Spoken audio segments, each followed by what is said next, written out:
What is going on, everybody? Let me know if you can hear me. Let me know if you can see me. We're going to be doing a pretty cool stream today. So I kind of hinted at this, and also happy holidays. I mean, if you celebrate Christmas, hopefully you had a Merry Christmas or Happy Christmas. I heard there's like a debate about how to say that, and also Happy Hanukkah, right? Starting a little late this year. I should guess it's not late, right? But I guess it's a little later in December. And also happy Kwanzaa if anybody out there celebrates Kwanzaa. And everybody thinks like Kwanzaa, anybody can celebrate Kwanzaa. It's actually an interesting celebration. If you go review it or if you go look into it, it's actually pretty cool. But yeah, I am super excited. AV is good. Hey, Rouster, how are you, Rouster? I know this is a very touchy time for you. So hello, King Styles. What's going on, King? How long, great to see you around. I see Ambi's here. I see Crow's here. I see Wit's here. Did I see Vet up there as well? I see Cozy Mountain Gaming. But yeah, so I'm gonna be doing my game of the year, except for Metroidvania. So first of all, y'all, thank you all so much for coming by. Obviously, I know it's the holidays. You don't have to be here. You can be with your family, your friends, anything else. I just thought I would still do this. I meant to do it. And yeah, so I'm excited to like kind of get in here and talk about some of my favorite games this year. Also, as I said before, I may not be able to do two of the categories because they're not like popping up right now. But don't worry, I have like 12. I have 12 of these, and so it sounds like the audio is coming from the PC. Okay, that could be something that's happened. Let's try this. What about now? How does the audio sound now? What? No love for Festivus? Oh, yes, Crow, if you want to do, yes. Oh my goodness. Yes, did I forget? Did I forget one? I probably forgot a couple of them. But yes, Festivus, if you're celebrating, are you celebrating, Crow? Are you celebrating? Is that why was I not inclusive enough? Was this channel not woke enough for you, Crow? Is that the thing? I say that jokingly. Y'all know how I feel about a lot of that. But yeah, so I'm excited to. Yep, that's it. All right, no problem, Ambi, and also if you want Ambi, Metroidvania of the year and favorite indie of the year stop showing up. So if you want to come back and reload those, go. You know how to get back here. Thanks, Wit. No, I don't celebrate. I just okay. You're just trolling. I have a couple of trolls. Like I think they're professional trolls. Like people who are always trolling me on different platforms. But yeah, so I wanted to get this show started. So just so y'all know, like I said, I have 14 different categories. I think I told you two of them. Hopefully we can get these up and running because they're not up and running now. But hopefully we can get those. But with that said, I do want to kind of look at a couple of things. So the way this is going to work is I'm going to show you a category. It's actually going to look like super like kind of well done. And I'm going to explain the category. I'm going to really introduce the different games in that category, why I chose them, and just want to just say that. Oh, Ambi, don't do that. No, don't do that. Don't do that. Where'd I go? There we go. Hold on. There we go. There we go. So yeah, so that's that. Ooh. Nearly messed up there. Sorry, y'all. And so what's going to work is I'm going to show you the category. I'm going to show you the games. And if we can't get those two, no worries. We'll just kind of like roll with it. But with that said, I also want y'all to put your games that might fit in that category in the chat. Just similar. This is just my list. I'm not going to die on this hill. It's just my opinion. These are all games I played or at least tried to play. Hey, Mel, what's going on? Happy holidays to you, Mel. This is my game of the year, my game awards list. This is a show I hope to like make a tradition annually. And so we're going to kick it off. Hey geek, what's going on? We're gonna kick it off with you know, one of my favorite you know, I stream games, right? So we're gonna kick off this first category is my favorite game to stream. All right, so that is going to be favorite game streaming. Here we go. Here are the nominees. Favorite game I streamed. All right, so here are all the games I streamed this year. Now you'll notice that this is one of the few categories where these games are not necessarily all in 2024. Actually, I don't think any of these games came out in 2024, except for that Until Dawn Remaster Remake. But here are all of the nominees. So the Order 1886 just beat that one. Bendy and the Dark Revival, that was a summer one, right? That is actually an expansion to Bendy and the Ink Machine. Sorry to hear. Also Until Dawn, another one that was kind of rounding out October. Fall Guys, y'all know we had a huge King Styles, I think, came from Fall Guys stream. A lot of people came, fast if he's around. Fall Guys stream. We did Fall Guys from February through May.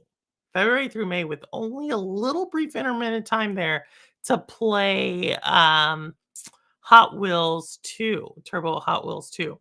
And then House of Ashes. That's actually what we kicked off the year playing, House of Ashes. So I thought all these games were super fun. Obviously, virtually every game I stream, I find actually pretty fun. There was only one game this year I didn't. And you'll notice that's the only game I did not complete. I gave it 2 streams and I was like, I can't do this one. So that's how that one is. So with that said, we are going to kick it off. Anybody feel like they know the winner of this one? Please let me know. If you don't, here it is. So the winner for the favorite game I streamed this year. Drum roll. Here we go. The winner is Bendy in the Dark Revival. So why did I pick this one? I thought this game just was phenomenal. The first game was a little, if y'all played Bendy and the Ink Machine, was a little clunky and it has an interesting story. I thought Bendy and the Dark Revival just did what I would want a sequel to do. It like picked it up. It just gave a like it added to the story. It added to the gameplay. There were surprises in it. There was lore in it. I just think this game did a phenomenal job. And I found myself as the game was progressing, like wanting more and more. This was a very hard category, by the way, for me to choose because I know the Order 1886 was a really good game. I think there was a lot of greatness from Until Dawn. Obviously, House of Ashes, people talk very highly of it. And Fall Guys, I mean, I had a tremendous time playing with y'all. That's like a community play game. It started introducing that into like my streaming, but I will say this game just took it up a notch for me. And I just want to give like hats off to the studio, Joey Ju Studios, which I think is really cool how they incorporate the name of the studio in the game. I thought that was like super clever. And yeah, everything about this was super awesome, except for them sending me the wrong size and sweater. So Joey Drew fix that. But yeah, Mel, you went with that one. Oh, we got it when playing this game. This one, the second one's super cool. Obviously, I've said the next one, they have mobile games. They are doing it all out. I actually feel like Bendy is going to probably start to take on that uh kind of cult following that Five Nights at Freddy's has. So if you don't know, Five Nights at Freddy's has like a huge cult following. I think Bendy's on its way. Like it's just like there's a lot of lore. It's a lot of cool stuff, and it's kind of deep, really, if you start to think about it. So that is my favorite game that I streamed. So yeah, so I'm super excited. Like, obviously, if y'all had a different game I streamed, or if you're a streamer yourself, please let us know what your favorite game you streamed was. So yeah, that was my favorite one that I streamed. Now I'm actually kind of disappointed that I cannot get these other two to load. I'm gonna try to figure it out. But no, let me see if I can get it. No, I don't think I can get it. Oh no. Let me try something really quick. No, I can't get them. All right. So if I can't get those, okay. Um, so with that said, let's go to the next category. Now this category, it's kind of a downer, so bear with me on this one. But this is my least played gaming device. All right, there you go. Least played gaming device. I told you it's going to be a little different, but I wanted to be honest about this. So surprise, surprise, I actually do own a VR headset. I know I don't I talk bad about VR all the time, but I actually do have the PSVR 2. It's right there next to me. I have the PS Portal, PS5, Series X and S, and Nintendo Switch. Now, this actually was also a pretty tough uh this was actually a really tough category. I had to go back and look at my watch time. So PS5, Obi Rose is saying maybe that. Rouster's on the PSVR 2. I know some people would say the Series X and S, because I don't really stream on that as much. Portal, some people would say maybe that. It's the newest edition, and the Nintendo Switch. Y'all know, been trying to get back to Tears of the Kingdom. So without further ado, my least played gaming device, and this is gonna probably be a shocker to a few people. But here it is. My least played. I promise there's no console warring in this whatsoever. Look at me building this up. But my least played gaming device, the PSVR 2. No, roster knows me too well. Yeah, no, it's not. So here's this. This is it. So if we go back to everything, PS5 is actually the most played gaming device I have. It's actually followed by the Series S. Surprise, surprise there, or maybe not. I do all my Fall Guys streams on the Series S. The X is actually where I play Remnant 2. So if you ever team up with me in Remnant 2, that's actually where I play that. If they ever do cross save for Remnant, I'm definitely bringing it over to PlayStation. But for now, that's where I play those. The Portal, I actually started, it was going to be the Portal up until 2 weeks ago. Okay. So, and then the Switch, I actually did do, like, I went and I had a solid 20 hours on Nintendo Switch this year. Solid 20. And they were all before March. So it would have been that. But the PlayStation VR 2, nothing against PlayStation VR 2, nothing against VR gaming, nothing against VR or any of that.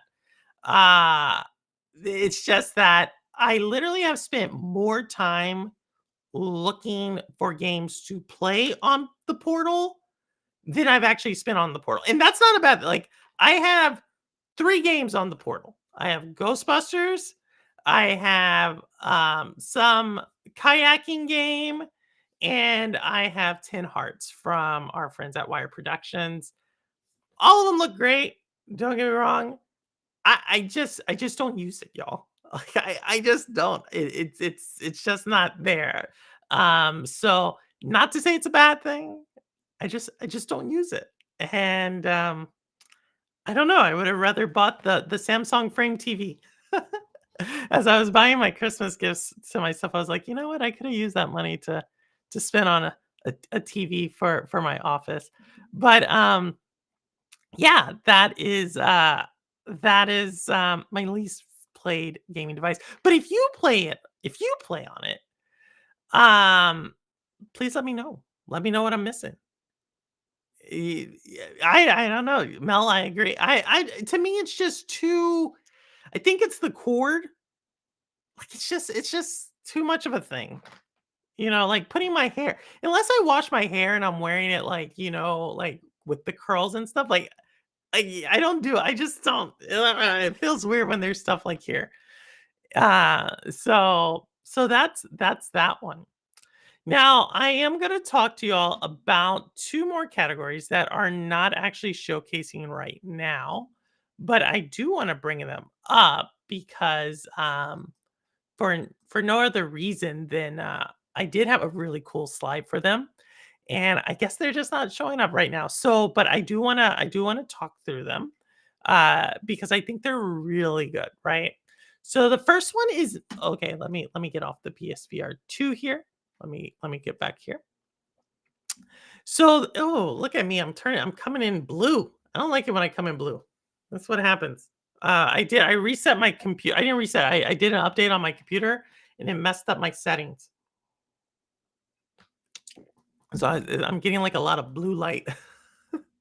Oh my goodness. I would try to fix it, but that might be too difficult at the moment. But yes, so favorite indie of the year. Now, I am kind of disappointed because I had there was a really cool slide for these, but favorite indie of the year. Okay, I'm gonna give you five. I'm gonna give you five. Each of these came out this year, except for one, which came out at the end of last year. So I ended up putting it in this year's category. All right, now I have not talked about a lot of these. I streamed one of these, but I've not talked a lot about these except for one. And so yeah, here's the indie of the year. Here's my categories. All right. You're gonna have to listen to me because I don't have the slide for these. All right. So you're gonna have to listen for this. All right. One, Still Wakes the Deep. Two, Leica Aged Through Blood. Three, Zao Tales of Kenzara. Now that's not an indie, but we're going to add it to that category because it was done by Surgeon Studios, who is now an indie studio. So just put it. I get it. I get it. Y'all are like, it was published by EA Purple. I totally get you, but we're putting it in the indie category right now. Gory, A Cuddly Carnage. So this is one of the games I streamed date and date, gave away some keys from Wire Productions. And then fifth is Neva. Neva. Y'all would have saw Neva. It was nominated for numerous categories in this year's Game Awards. Beautiful, beautiful game. Amazing art style, right? Gory, you saw what Gory is. It's like one of those games they tell me you have to be high to enjoy it. I have no idea. Zal Tales of Kenzara. Metroidvania. Super cool lore. What else do you need? Leica Age Through Blood. Now, y'all may not know what Leica Age Through Blood is, but I'll try to explain it to you. It's like you take Excite Bike from like Game Boy and you then add in a little bit of elements of like a Metroidvania. You put probably the best soundtrack you can ever put in a game in this really heartbreaking story, and you have Leica Age Through Blood. Best way I can explain it. Okay. Phenomenal. On sale right now. Still Wakes the Deep. I streamed it. I thought it was probably one of the best horror games I've streamed. So that is the five. Now, without further ado, we're going to name the winner of that. I know I built that up pretty high. I built it up pretty high. Blue Haze. I know I'm trying. I would have to take the camera down and redo the heat signature. I may do that because this blue is annoying me, Mel. But so the winner for Indie Game of the Year for me may come as a shocker, may not. If you know what kind of games I like, you know who I talk to on Blue Sky / Twitter. You'll know what this one is. Without a doubt, the winner of my Indie Game of the Year is Zal Tales of Kenzara. I know you're like, Purple was published by EA. I get it, but they're indie now. Okay, so I'm gonna put them in there, and that game took a lot of hate. And I think I want to tell y'all why I chose that. Is really close between Neva and that one. Those two are like neck and neck, but each one of those games I just listed right now, phenomenal. If you are into really cool stories and like just cool like interesting gameplay, uh Leica is really cool. Like, it's on sale, like I said. I would definitely go pick it up if you haven't picked it up or looked at it.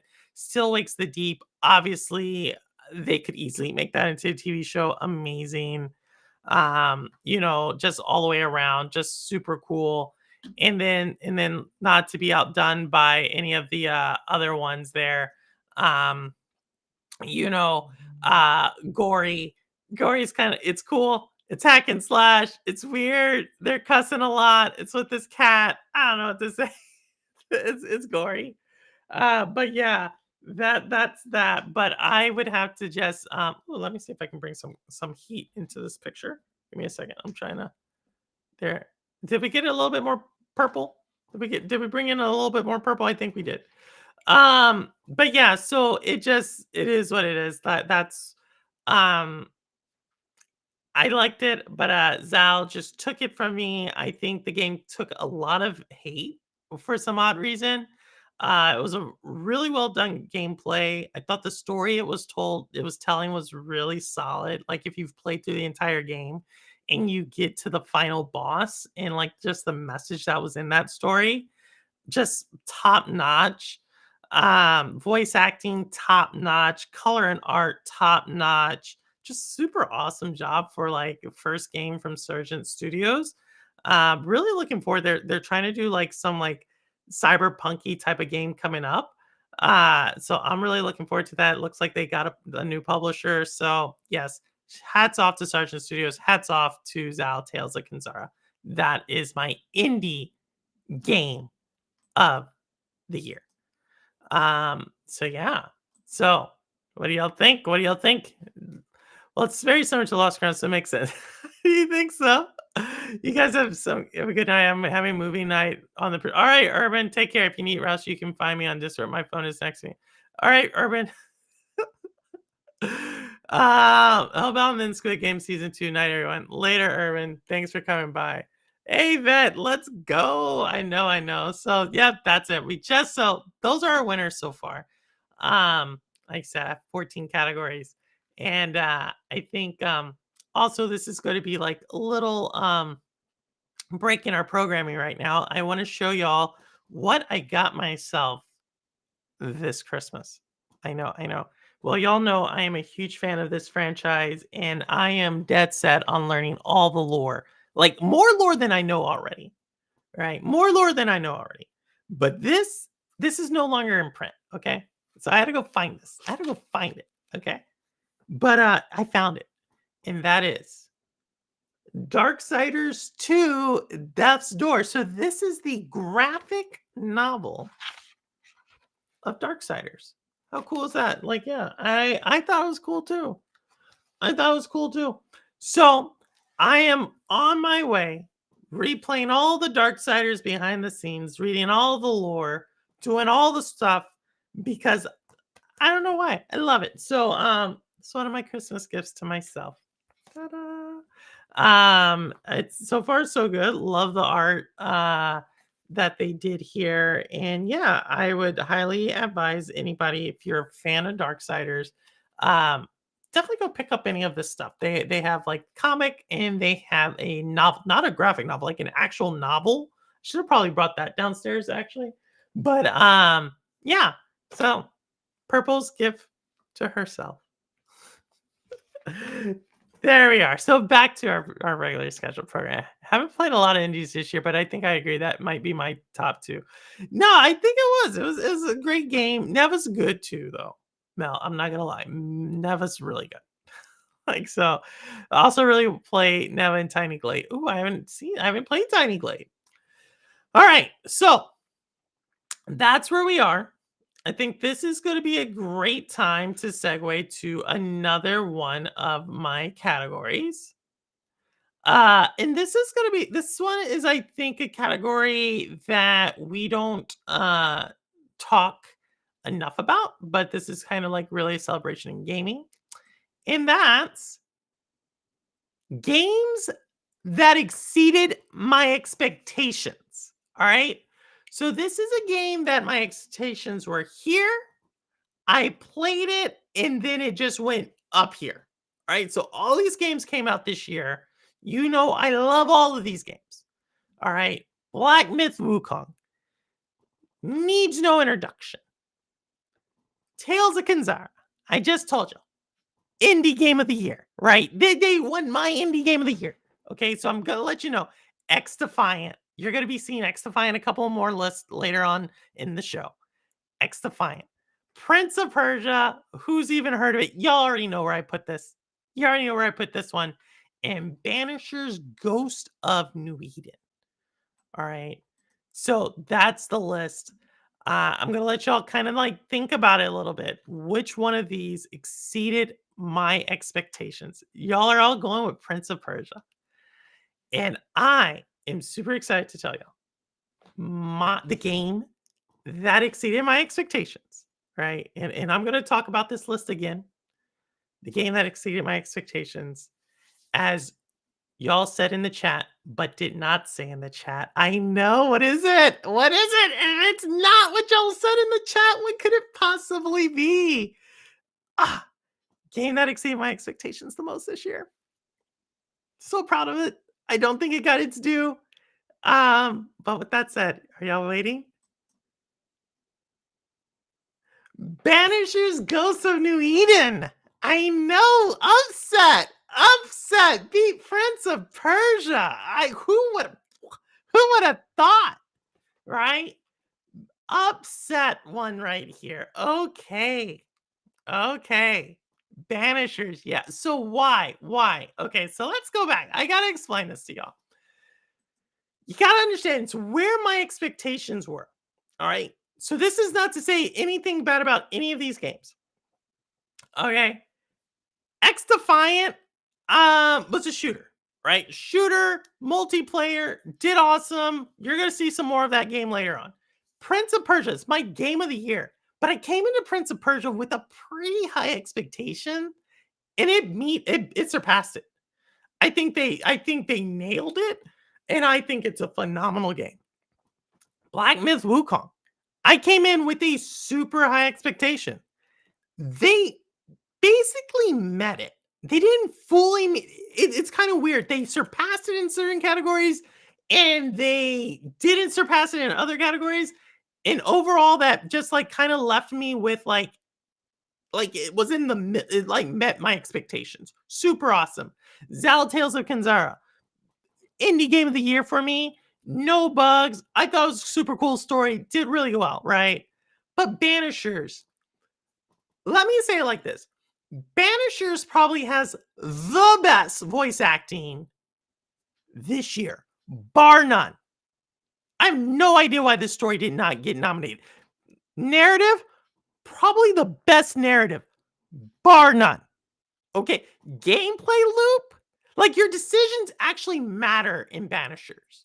The idea, the morality that you have to choose between taking someone else's soul or letting your lover die or vanquish. Like, who would have thought? Who would have thought? You know what I mean? So I was not expecting that. I was expecting like it's a Dinah game, right? It's French developer. Usually it's kind of clunky gameplay. I just thought they really did an awesome job, and I hats off to them, right? If you're into like story and you're into like thinking through things, and oh by the way, if you this game somehow the woke anti-woke mafia mob hoodlums, whatever you want to call that group, I'm so glad they did not get a hold of this game, because there are so many like this game talks about the times, like right as you can see right there, the guy and the girl, interracial dating, marriage, sleeping together, talking about that and what it means in this imaginary New England 17th century town. Amazing job of how they did it. Awesome job. Banisher's Ghost of New Eden. You exceeded my expectations. Game that exceeded my expectations. Winner, chicken dinner. Banisher's Ghost of New Eden. Vampire was pretty good. I haven't played that one. Hey, Cherry, man, just going through my games of the year. Just going through my list of games of the year. The same as better game. Yeah, no, it's not the same as better game. It's just it exceeded where I had it. I thought Banishers was gonna probably be like a 7. Good. I think it hit that 8.5 to 9 in my personal book. Therefore, it had more room. It had more room, right? But we can't have game that exceeded my expectations without having oh my goodness. Oh my goodness. What is the purple gonna bring up this time? Did you finish? I'm right at the end, roster. I'm right at the end. Right at it. But I can't have game that exceeded it without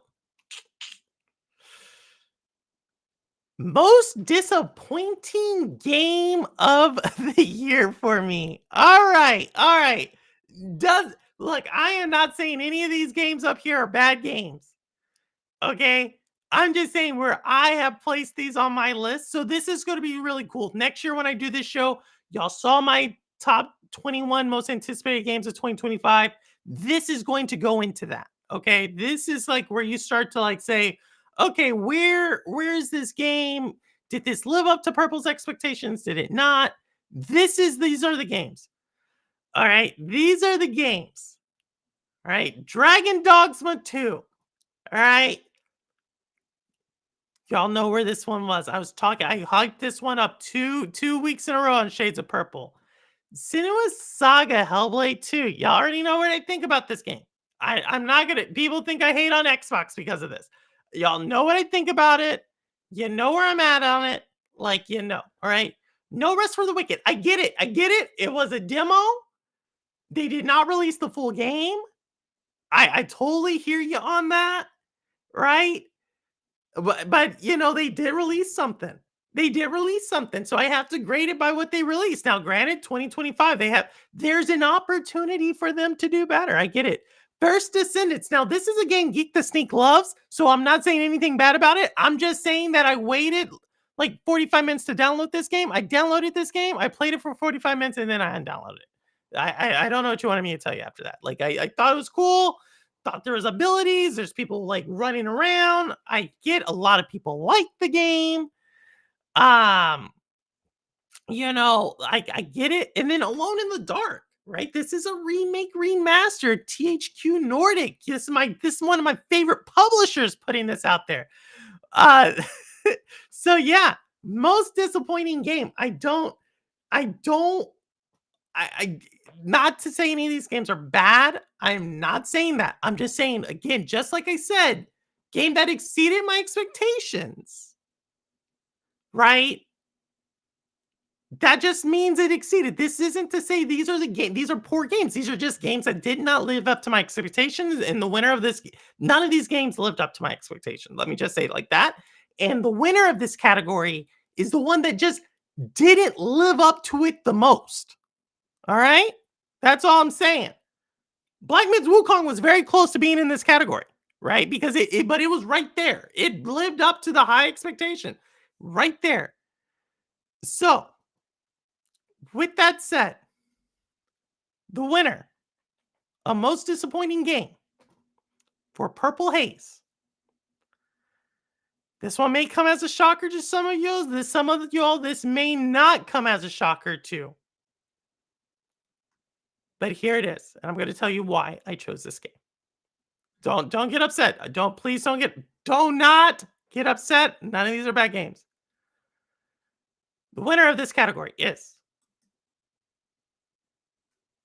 No Rest for the Wicked for the win. Most disappointing game. So I know. Let me come back. Let me understand. Let me unpack why I chose them for this category. All right. And they have an opportunity to do better this year. So I want to give them that. We love Moon Studios.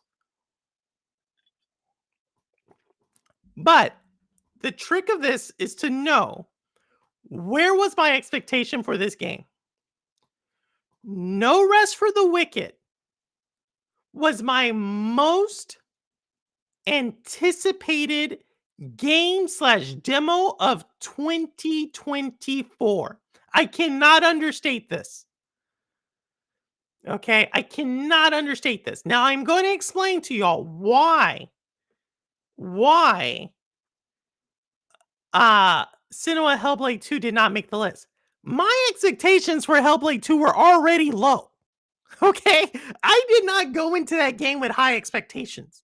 So Hellblade 2, it either met the low expectations or just barely missed it. So it's like, okay, I was expecting you to get like a C minus, you got a D plus, or you got a C and you got a C minus. You were right there, right? So I couldn't really use that one, right? Dragon Dogma 2, this one was also up there. Okay, this one was like, I was expecting this in my book to be kind of like an 8.5, a 9. I'm saying it's like around a 6.5 or a 7. Not to say it's bad. I just haven't maybe put as much time as I need to put in there. So I'm going to give you that. Alone in the Dark, I was actually expecting this game to be like maybe an 8 to 8.5, 6.5, maybe, right? Kind of still clunky mechanics and everything.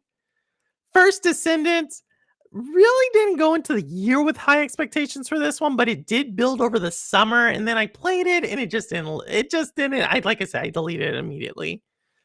But No Rest for the Wicked. Like I said, I get it. It's a demo. It's not the real thing. But here's the thing. This was sky high expectations here. Okay. This was my most anticipated game of 2024. And given that it was my most anticipated game, the fact that they gave us a demo and not the full game, that is one disappointment. Okay. I want to, because they did not tell us that initially. If you go back and you remember the press releases, they said they gave us the first look. They gave us coming in 2025. And then when they released it, they said, hey, it's a demo and it's only going to be on PC. All right. So that was already kind of like, oh, you sold me something, but you gave me something different. All right. But I'm going to go along with you on this one, right? I then play it and I realize that there are bugs in the game. Like, it's cool. It's a demo. But there are you only did part of it. It's not even like what you all said it was. It's just like the introduction. There's no multiplayer in it. There's really not a lot of like uh building. Like, you kind of set yourselves up on this one. Right? You said it's kind of the soulsy type of thing, and it's kind of morphine, and I get it. That's like kind of cool thing to do. That's what we did with Baldur's Gate, Baldur's Gate 3, you know, but y'all made it seem like this game was baked and it was ready to go. You really wore the badge of being the Ori developers really well on your sleeve here. And then when you launched it, it just was not what you said. They have a chance to make up for it, right? The full game hasn't launched yet, so they have a chance. But I will say, for a game that was my most anticipated game, okay, out of all the games that came out this year, this was my most anticipated game. This was the game that Jeff Janak was going to try to get me in contact to the developers. This is a game that I was going to try to like stream day and date. This is a game that I went and re-upped my GFN account to play it. All right. And for it to then not to deliver like a great experience, at least for me, visually still good, but it just wasn't there. I think it's rightly deserved. So, No Rest for the Wicked, most disappointing game of 2024. Mel, maybe. I don't know. But yeah, that is it. That is it. All right. I don't think I have any more negative ones coming up. I am going to do another one where I don't have the pictures, and that'll be the last one where I don't have the pictures. Everything else I have the pictures. So this is going to be a really cool category. This is Metroidvania of the year. I know that I should have probably waited for this one, but I don't have the pictures. So if I had the pictures, I would have probably put this one later in the show.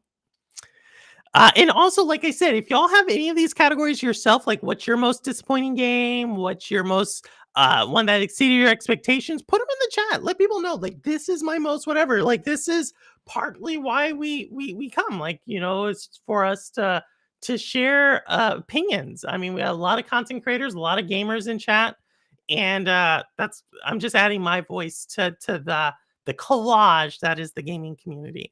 No right answers here, no wrong answers. Just as long as you're gaming, that's all I ask. So with that said, the next one is Metroidvania of the year. Like I said, I probably would have put this one later on in the show, but I don't have the pictures. It's not showing up right now. Prince of Y'all, you can't. All right, so favorite Metroidvania, and I'm saying favorite Metroidvania. Favorite Metroidvania. All right, five. I got six of them. So we already have a winner here. All right, so we got a purple haze winner in the group already. Zal Tales of Kenzara. All right, cannot say more about this. Or I cannot say any. Like, I could talk about this one forever. Zal Tales of Kenzara.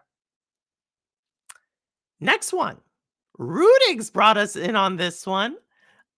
Also very, very solid game. Probably haven't talked about this enough. Probably because I haven't beat it yet, but I'm still at it. Nine Souls. Another nominee in this category. It's our third nominee in the favorite Metroidvania category. Animal Well. So Rouster led us on to that one. The next one, favorite Metroidvania, we heard about this one earlier, was also nominated in the favorite indie of the year, Leica, Age Through Blood. Another one that's like maybe a newcomer to the show. I'm not sure if I talked about it enough. Prince of Persia. And then finally, six, Venture to the Vile. That's a 2.5D side-scrolling Metroidvania, really cool art style. I probably haven't talked about that a lot. That's because it came out earlier, like late. It came out on PC first, and then it made its way to console, and so it just got on consoles this year. It may have been on PC last year. Don't quote me on that. But I definitely don't talk about that nearly enough. It's super cool art style. It's a super cool story that they've done. Venture to the Vile, like, look it up if you haven't. It's pretty cool if you like that.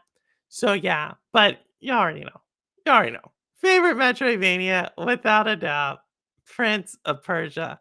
And yeah, I don't know until I've talked about this one once I platinum the game. I talk about this probably once a month. I just think it did everything Metroidvania should do. Um, and we're gonna talk a little bit more about Prince of Persia here in a second, but I think all these are really, if you're into Metroidvanias, all of these, Leica H2 Blood, Animal Well, Nine Souls, any one of those games could have won for different reasons. Venture to the Vials, super cool, and then Zal Tales of Kenzara. They already won. So, I couldn't give them too many more, but actually I probably could. But yeah, that's a favorite Metroidvania, Prince of Persia. Two, yeah, Rouster. Nine Souls is hard. Nine Souls takes the level up. Nine Souls, Sour Blow, it is super cool. Or Mystic Fragments. So worst expansion of the year, Diablo 4 Vessels of Hatred. Sorry, Rob. I do have this. I do have that in a couple of categories, actually. I don't have that category though. But since y'all said it, since y'all already brought it up, let's go down to that one. So here's a category. This is gonna be my favorite. All right, without further ado, my next category that I'm gonna do. Favorite DLC / expansion, right? Favorite DLC / expansion. Well, we know which is not on Crow's list. Y'all know where Remnant 2 is. Remnant 2 was my game of the year last year. A game I definitely do not talk a lot about. Maybe you may have heard me talk about it around March because I was pouring a ton of time. But it's also where I found that my PS Portal actually really does a really great job. That is Dredge. And then Valiant Hearts. A game that was originally released on Netflix Gaming and then came over to console and PC last or this February, so that's why it's here. But yeah, this is I thought was a super like one of my favorite lists. And actually, I think hold on, y'all. Did I? Uh oh. Uh oh. Uh oh. I don't think I have the right game winning. But it's okay. It's okay. So, but yeah, I'm actually going to show y'all who I put in here, but I just realized this is one of the categories I actually changed this morning as I was thinking through. But we're going to keep it here. We're going to keep it here. So my favorite DLC for 2024 out of DLC slash expansion out of the four, right, is Remnant 2. So I do want to make a caveat here. I do want to make a caveat here. Uh, this is actually we're gonna do like a Miss America and or a Miss Universe and take the award away from Remnant 2. So Remnant 2 is actually not as I was like looking at it, I was like, oh, I think I didn't do this one right. Remnant 2 is not the actual winner. It is Valiant Hearts. I thought that was just a chef's kiss. I thought it was the best one. Valiant Hearts was actually the winner, not Remnant 2. So we're gonna take it away from Remnant 2 and we're gonna give it to Valiant Hearts. Remnant 2 obviously won game of the year last year for me. A beautiful game, nothing against it. It has some amazing DLCs that just both of them had amazing DLCs this year. Both Dredge and that one have amazing DLCs. All right. But Valiant Hearts to me did a hey Lo-Fi, how are you? Lo-Fi loves Valiant Hearts, the first one, but this is Valiant Hearts coming home. I think Valiant Hearts, The Great War, is probably one of the games that I beat. It made me think. It made me cry. It made me question war. It just was amazing. Valiant Hearts coming home isn't all of that. But I thought they did a really good job of talking about historical accuracies. When we're talking about the Harlem Hellfighters, if you don't know about that story, they did a great job about it. Also has some heartbreak at the end. It's one of those games that you play and you're like, oh, everything was going well. And then the ending comes and it just makes you like, why? And the same way that The Great War does that, Coming Home did that, but different. And it does it like that term coming home really hits hard at the end of the game. It's a short game, it's a mobile game. You can play it on Netflix. It'll probably take you maybe an hour and a half, right? It's a DLC. It's really an expansion. It's not even like it's not you don't even have to play the first one, but you should play the first one. Same game mechanics. It'll go by really quick. You can probably beat it the time I stream. Like it's that short of a game. But to me, they did the best job. Nothing to Remnant 2. Remnant 2 was the thing about Remnant 2 is the Remnant 2 DLCs adds new weapons, new armor. It's also great, but like unless you knew it was a DLC and you got it, that's just Remnant, right? Remnant is like auto-generated levels or randomly generated levels, so it's awesome. Diablo, I'm not gonna say. I'll say this. That's what I'm gonna say on Diablo. I think it's good. I think it's good. I just don't know if it's like I like the first I like Diablo 4 more than I like Diablo 4 Vessels of Hatred. With that said, I'm still enjoying my time with Diablo 4 Vessels of Hatred. I just don't think I'm gonna be like, oh, the story was amazing, right? Or the new class is just I think the new class is OP, but yes, like that. It's good. It brings you. It does what a DLC is supposed to do, which is it's going to make me spend $50 on the DLC.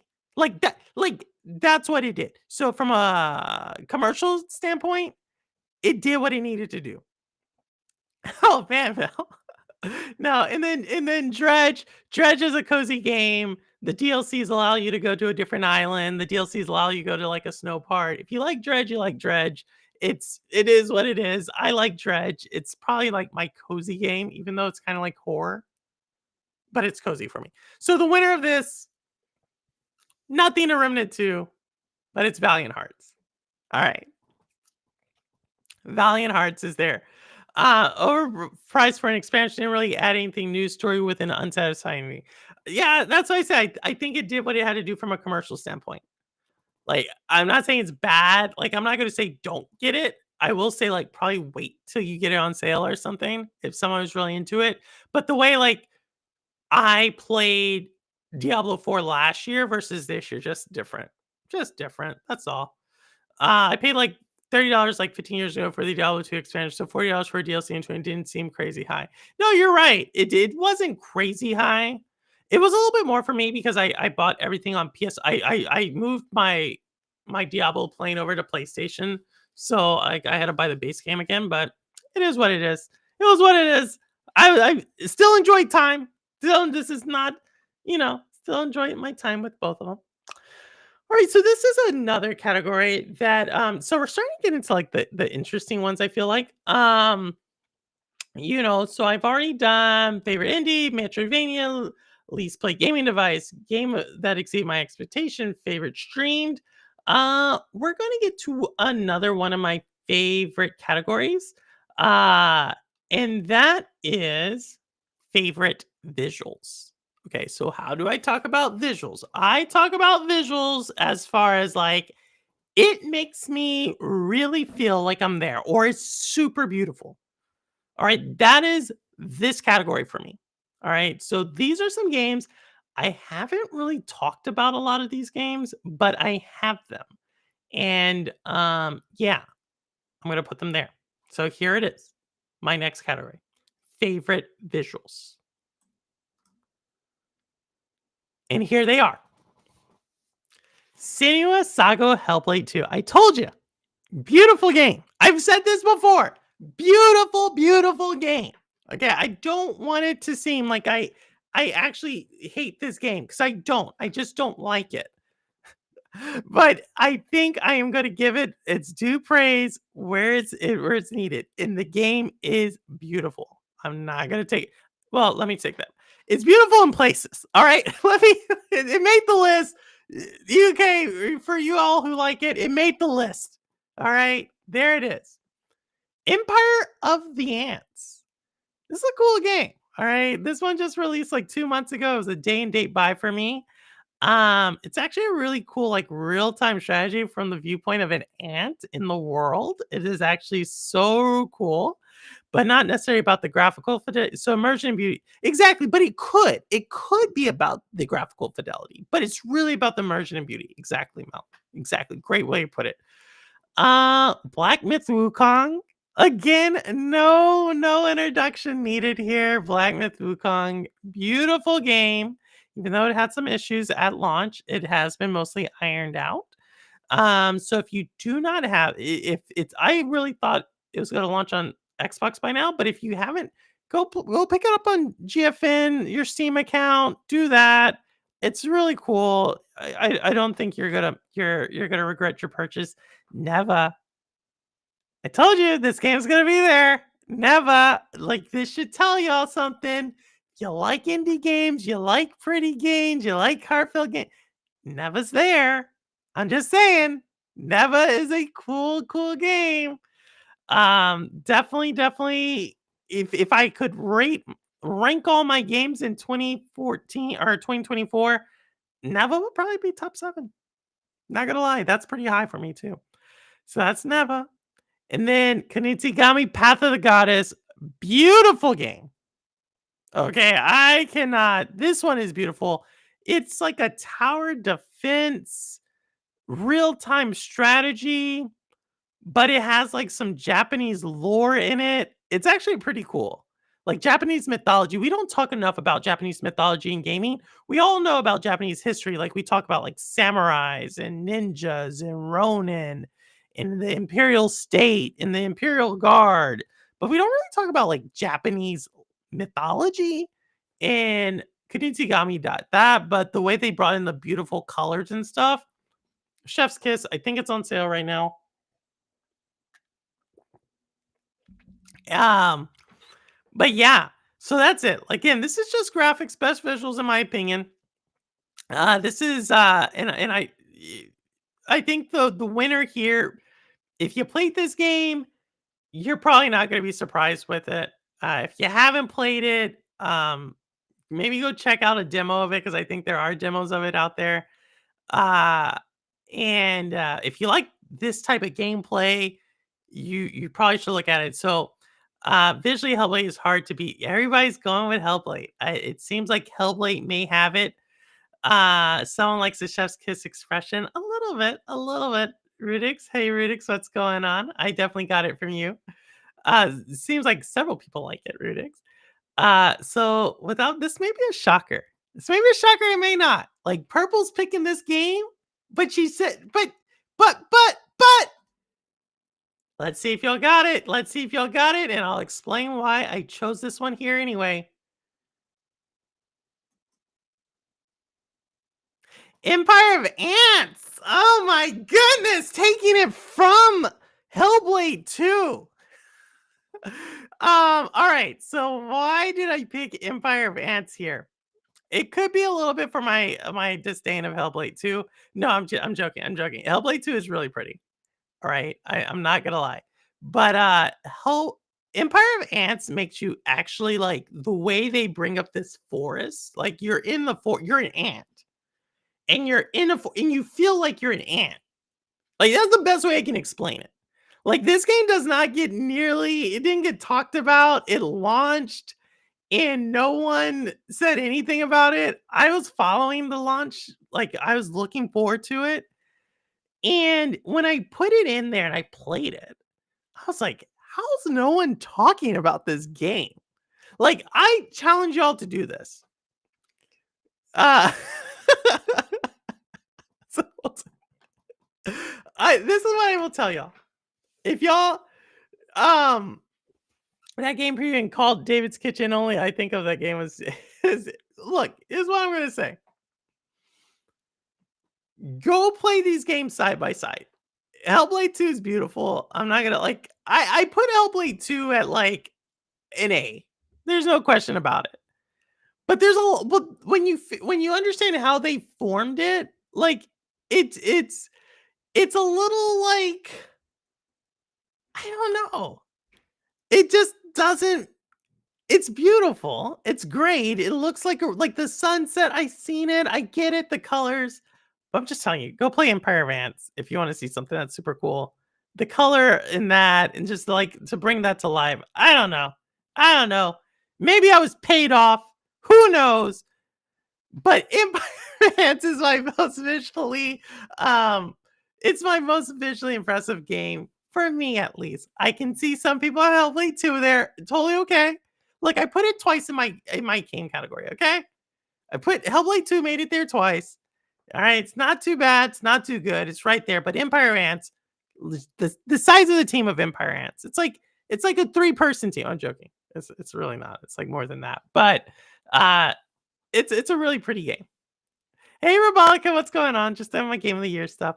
So but yeah, like I said, I don't know. If you like real-time strategies and you like moving around and you like doing crazy camera angles and photo mode and stuff like that, give Empire Ants. Actually has an interesting story too.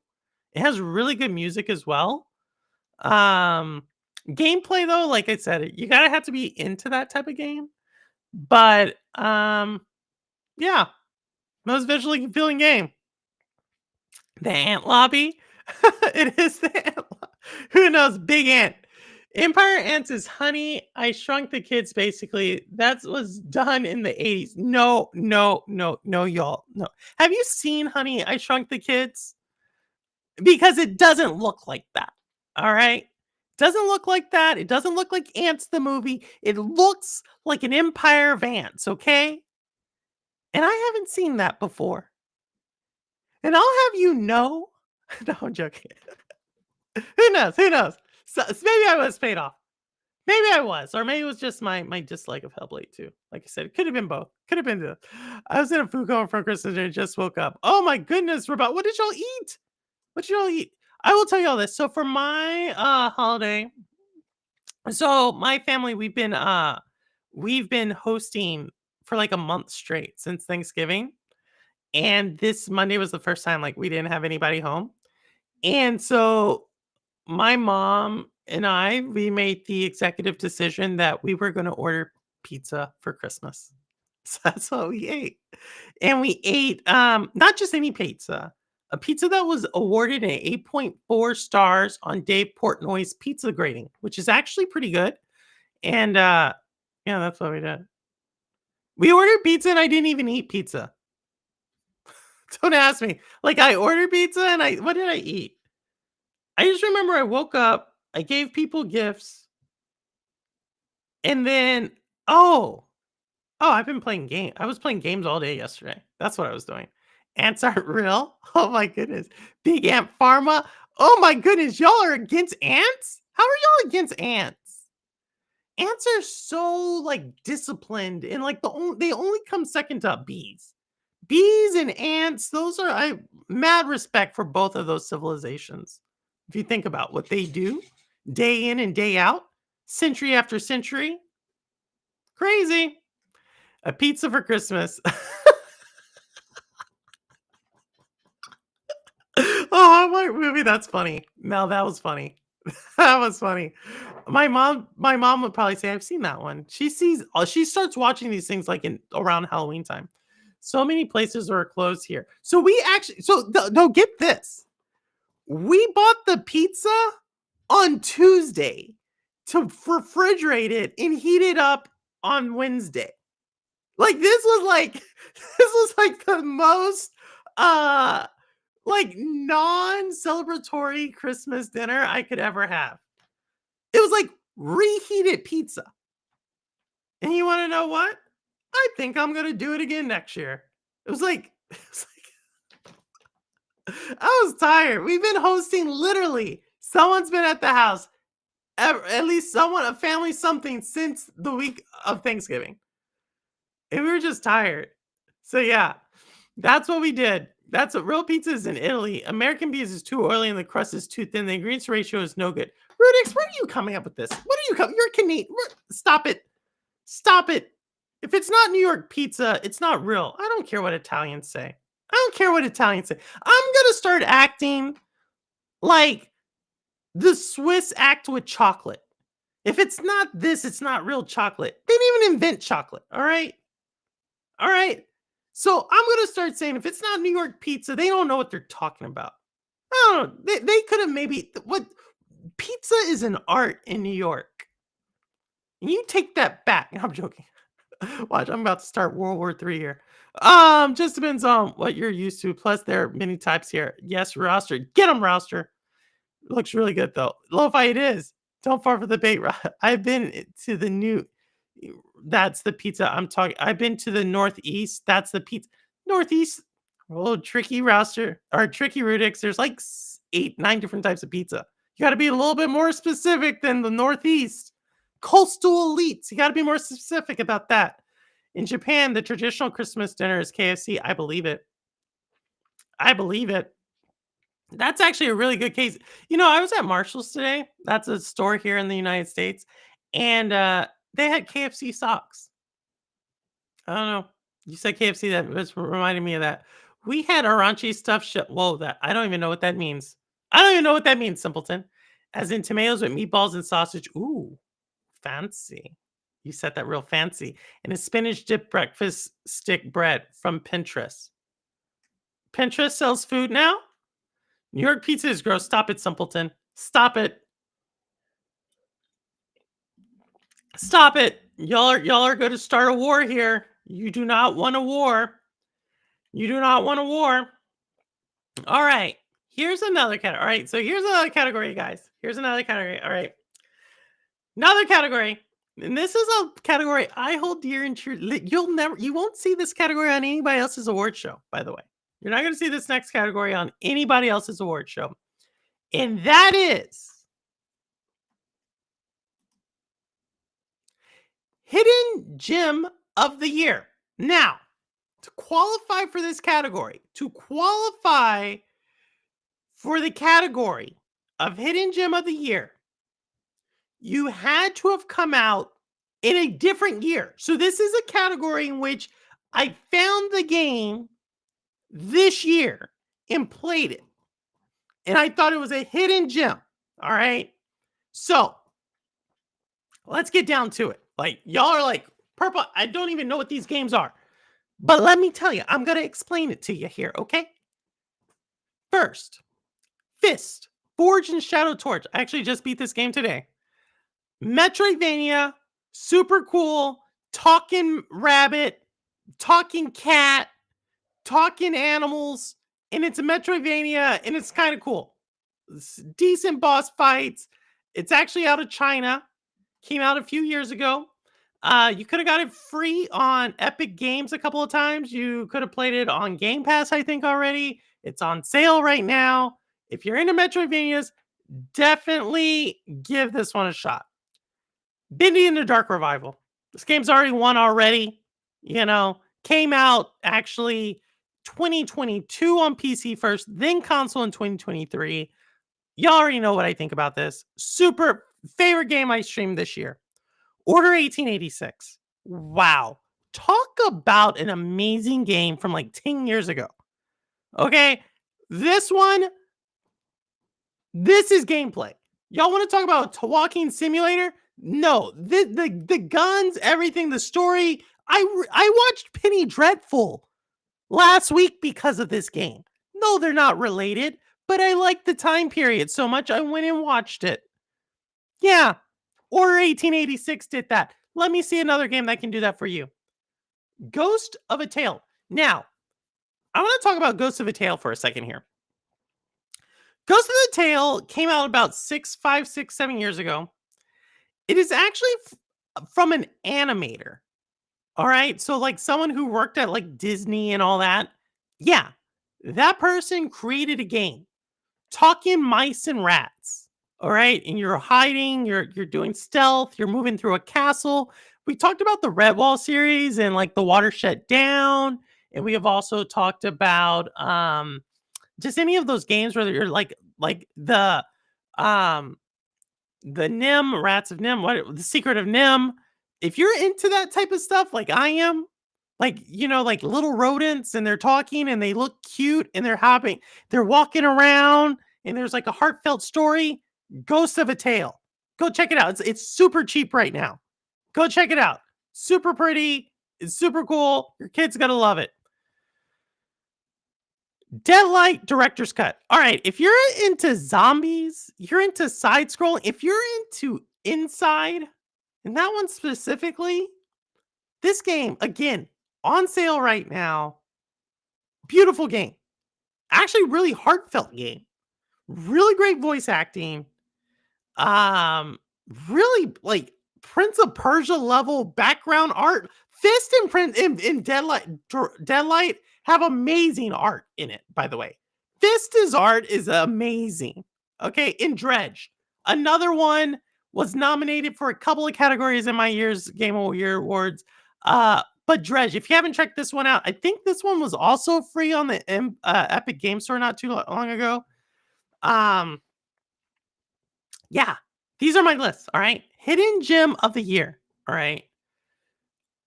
I'm not a huge fan of first person. Where's Dead by Daylight? Where's Dead by Daylight? That's Deadlight, not Dead by Daylight. That's Deadlight.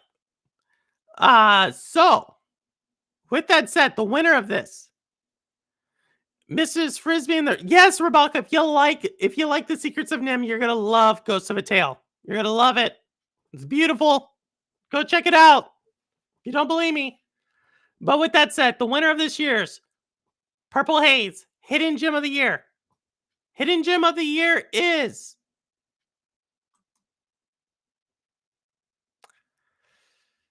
Deadlight Director's Cut. I know. I know. Where did I get these? Okay, let me explain. Deadlight Director's Cut is beautiful. I think the reason it did not get the praise or the hype is because it came out like during the whole Walking Dead, not even like Walking Dead craze, like Walking Dead winding down, right? So it kind of like got overplayed. Uh yeah, no worries, Rudix. That's why I'm gonna explain it to you. Um and so it's a side scroller, beautiful art, director's cut. They just remastered it, like, or remastered it like 2 years ago. It follows this guy in Seattle, and it just starts off like super hardcore. Like, I don't think I'm ruining the story. Like, he kills like his wife, like in the first like 2 minutes of the game. And Rabaka's like, oh geez, I know. But Rabaka, follow me. But it's actually good. It's actually good game. And I just think it's like, I don't know. It's everything that people are always saying, like, "Oh, games aren't fun," but this one tells an amazing story. If you like I said, if you like Inside, you will. Hey, Joe, what's going on? Just talking through, my game winners of this year, and this is the hidden game of the year or the hidden gem of the year. Um, I just think it's worth it. It's probably like I think it's like super cheap, whatever it is. And it's if you like Inside, right? That's the game that comes to my mind. If you like Inside, I wouldn't say Little Nightmares-esque as much, but definitely Inside. But you like Inside, but you want better art, you want a more of a story to it. You want like you're into zombies, you're into like a little bit of puzzle. Give this game a shot. Like I give any of these games. Let me just put any of these games right here are all games that were really not on my radar. They all I thought were gems in their own way, but I had to pick one. Deadlight Director's Cut. That was for me. I would obviously say go look at a review first. Fist if you're into Metroidvanias. Bendy if you're into that type of horror. Order 1886 if you want to see what uh a Hellblade 2 could have been. Ghost of a Tale if you're into like that Disney talking animal thing, and Dredge if you're into cozy games. All of those games right there are all gems that can't speak highly of and speak enough of, and they're all like you can find them on sale at virtually every sale time. Yeah, Joe, it's really good, really good. Uh, so yeah, that's the hidden gem of the year. Oh my goodness, we're getting down to kind of some of the here's some of the bigger ones. All right, here's another one. Here's another one. Here's another category that you may not find somewhere else. Favorite remake slash remaster. I did this just for Rudix, by the way. I did not know if he was going to be here, but I was going to have to say remake slash remaster. So here it is. Here's the list. All of these came out this year. I got to play or demo all of them. And yeah, y'all know I'm a huge fan of Darksiders 2. Like I said, look, I got the comic, graphic novel, no longer in print. Bought it. Darksiders 2. Beautiful. If you have not seen the remaster of that, and they gave everybody who had a copy of the game a free upgrade or updated the graphics in it, amazing what they did with the lighting there. It looks super good. Like the game is from the PS3 slash Xbox 360 era, and you wouldn't think that if you just saw the game. All right. Contra, Operation Galluga. You already know what I think of Contra. If you have not seen this remake slash remaster, you need to. Like I'm looking at you. You need to. Amazing. The songs, like the same songs from Contra. I don't know what they did. They got like like the New York Philharmonic Orchestra or something like that, and it sounds amazing. Amazing. Okay, so if you want that co-op, you want to bring someone else and play games together, you want that experience, give this one a shot. Until Dawn. Till Dawn. Made my list. Made my list of favorite games I like to stream. Amazing what they did. I didn't see the old one. Some people would say it wasn't worth it. I don't know. I liked it. I liked it. I thought it was cool. Final Fantasy VII. Y'all know I'm not even a Final Fantasy fan. Okay, I'm not even a Final Fantasy fan. And I found this game interesting and exciting. All right. With that said, the winner of my favorite Persona. I don't like Personas. Sorry, Mel. I don't like Personas. I think they're too long. But maybe I could put them in. It's not gonna change my opinion of who wins this. This one is without peer, unparalleled in the remake slash remaster. It's a shame that this didn't even get on the game of the year. A shame. It's a shame that this game didn't even get noticed. They just like little, oh, this is releasing. It's a shame for all of the fans of this franchise.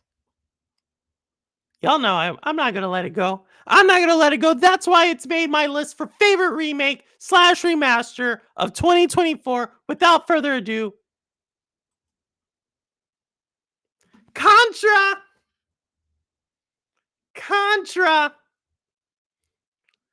You need to go play this game, y'all. If you haven't played this game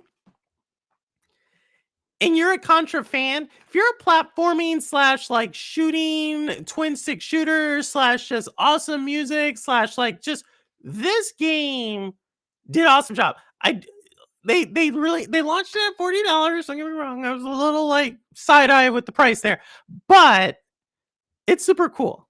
Konami knocked it out the park. They did an amazing job. They added new characters. So if you see there's like characters here, they added new guns, right? It's like some of the same levels and bosses, but like 35 years into the future. like in present day, it has like a story mode, it has like voice acting. It has like if you have this playing on in your house with the speakers, it's like gives you this arcadey feel to it. It's still co-op, it's not online. So this if you want to play with someone else, you need to be there right next to them. But it gives you that co-op feeling. Like this game, super cool, just as hard as you remembered it, right? But it's just so awesome how they did it. They maintained Contra, but made it better. I don't know. It breaks everything I think about gaming. Or maybe it doesn't. Maybe we need more things that are just fun. Contra this year was fun. It was a surprise when they said they were going to launch this. I had no idea they were going to do it, and they did it. It's completely subjective awards. It is completely. Eugene, you must not play Final Fantasy Rebirth. This word shows. I don't know. Yeah. There has to be controversy. You know, I'm not gonna add a a DLC in the Game of the Year category. Maybe I did. We got to come back to that. Maybe I did, but I have to have controversy, don't I? This is the remake remaster. This is the remake remaster of 2024. I didn't think it got its due. Like, I'm gonna showcase it. That's what I'm gonna do. My Sims Robolica. Yeah, there's some people are gonna make the cut and some people don't. Gross. Oh my god, simpleton. Yes. All right, but that is that. I mean, I thought it's super cool. If you haven't played it, go give yourselves a shot. Try it. It's super cool. It's super fun. All right. So here we go. Favorite stream, game that exceeded. All right. What other categories do we have? These last ones are all like pretty big categories. All right. Here we go. Last three categories, y'all. We only have three more. I'm actually going to do this way. All right.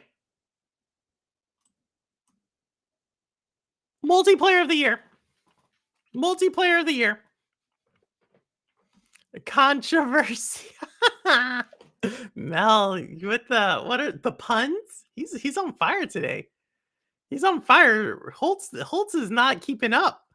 All right, multiplayer of the year. XDefiant. You already know. XDefiant's amazing. We'll probably talk about it here in a little bit. Fall Guys. I fell in love with it. Shout out to Ninja Guy X for really introducing me to the game. Shout out to Fast for keeping this stream alive. He's the one who always wants to play. Shout out to everybody. Also, shout out to Reaver. Reaver is also probably the #1 player in our little community. Always being a good sport. Only person who really can push fast. So shout out to Reaver there, and obviously Rouster, his son, Ambi's niece. Just everybody who comes out to those streams. Super fun to have y'all come through. Diablo 4. Diablo 4. What can I say about Diablo 4? Yeah. I had to have a 5th one in there. Warhammer Space Marine 2. I don't talk about this game nearly enough. And I played it. I bought it. I haven't beat it. But I think it's probably my co-op game. Oh my goodness. How should I say it? There would be no Space Marine 2 without a Contra. That's why I put Contra there. But as far as like current day co-op games, Space Marine 2, maybe Remnant 2, but Space Marine 2 for sure up there. Like it's believe the hype. Believe the hype. It's there. And then obviously Contra, Operation Galluga, they just won it. They just won Remake Remaster of the Year. They're fresh off their win. They just got their trophy and their flowers. But for me personally, my multiplayer of the year, without a doubt. You'll know. I couldn't do it. I couldn't do it. I had to. XDefiant. I have over 400 hours in XDefiant. That's crazy. And that's from June. I didn't even play this. I didn't even know what this game was in April of this year. This game has just done, I don't know how to explain it. I've met so many people. I met an entire community. I've relived the entire shutdown of your gaming community all over again. Because of this, I think Ubisoft really hit the nail on the head. I have Sourblowing. I just can't get into it. I don't know. This game just brought me in. It just did something that I don't know. I don't know how to explain it. They just released all the final DLC for this game. We're really hoping that somehow Ubisoft will maybe change its mind somehow, some way, because where the game is now is it's a shame that they shut this one down. But despite skill-based matchmaking, I know Rudix talked about that before. We've heard numerous time and time again, there is a community for this type of game. And unfortunately, in 2024, it's to be seen if this type of game can survive, given the macroeconomic conditions in gaming. But yeah, this is for sure, I had to say, my multiplayer game of the year. Loved it. I don't know what's going to replace it. But yeah, for now, I'm still playing it, and the lobbies are still packed. It's kind of crazy. But yeah, multiplayer game of the year was XDefiant. All right, we have 2 more categories. We're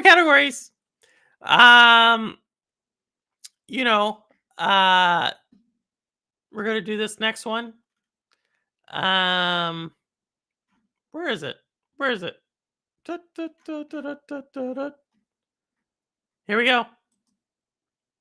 Next category: game that made time melt away. All these games up here. Again, none of these need their introduction. Prince of Persia, Ari has won Best Metroidvania. Banisher's Ghost of Eden. Ari's won the most exceeded my expectations. Black Myth Wukong.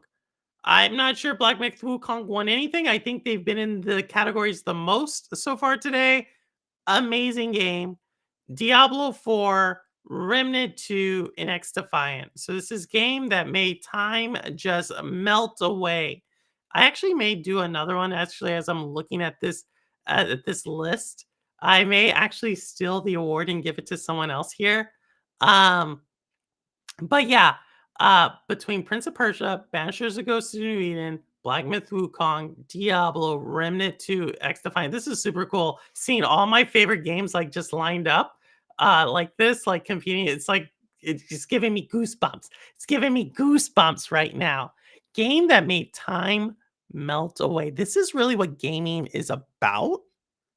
I mean, I wanna say that this is a game category. You're not gonna see it on other things. This is a game category that is about fun. This is something where you're just like, "I'm having fun, mom. I'm having fun, honey. I'm having fun, kids. I'm having fun, job. Leave me alone. I wanna play this because I'm having fun." Okay? That's what it is. It's all about fun. And with that said, the winner of this year's Purple Haze game that made time melt away was. Actually, I think I may switch this category.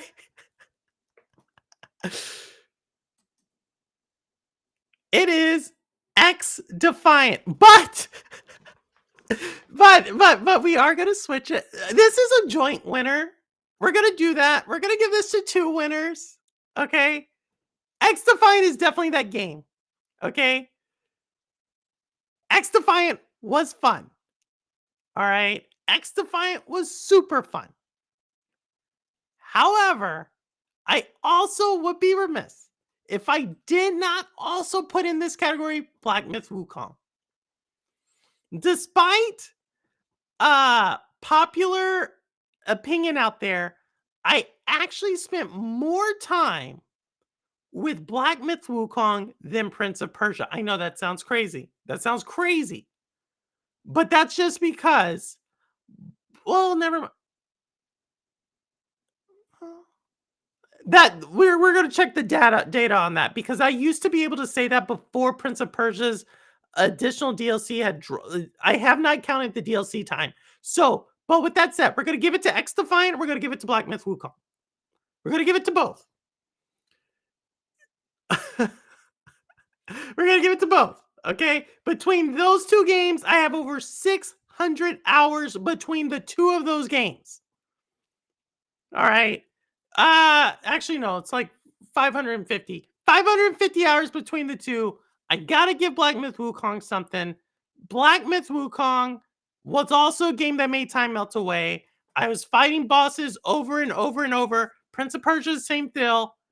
X Defiant, we already talked about that.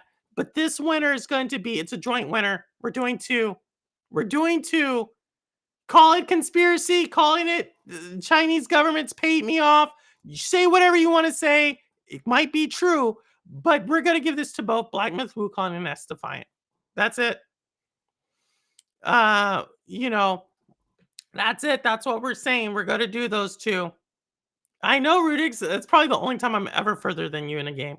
But I had to do that.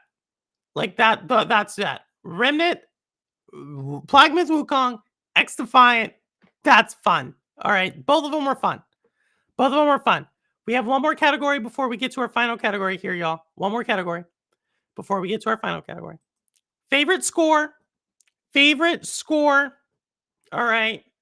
Favorite score. Now, you all will see this list. This list has maybe some games you haven't seen before.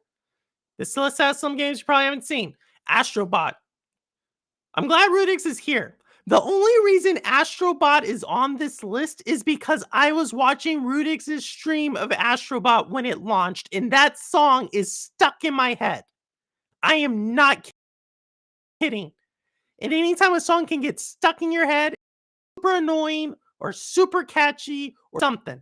And because Astrobot was able to do that, they've made this list. Leica Age Through Blood. This game has already been in 2 categories already. I'm telling you, Leica Age Through Blood. Probably the hardest game I've played all year. And it just has to do because of its weird, like, excite bike / Soulsy gameplay. But the reason you can endure that is because of the music. The score in this game is top notch.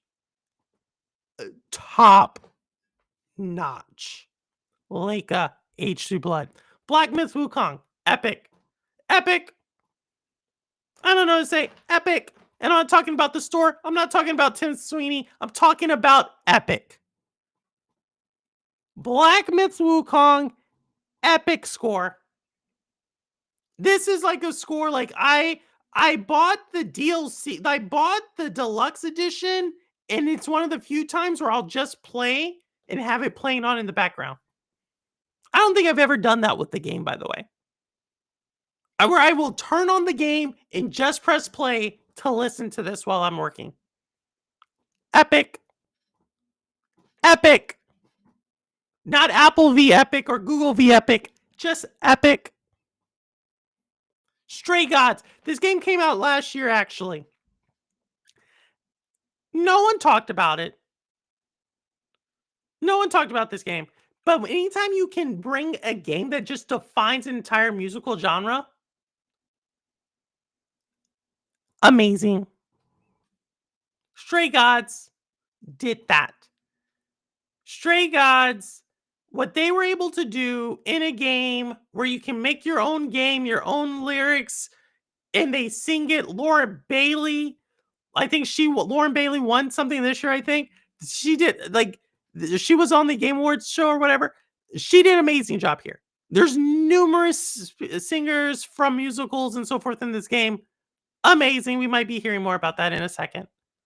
And Final Fantasy VII. Look, y'all. I didn't beat it, but I did listen to the score. So just so y'all know, I listened to the score of every Game Awards nominee. And so both Astrobot and Final Fantasy VII Rebirth were in that category. So I listened to their scores already. And then the other 3, obviously, I played through. And yeah. It counts. It counts. Great question, Mel. It counts because I didn't think it got enough attention last year. Great eye, Mel. You know your games. I can't get anything by him. I can't get anything by that guy.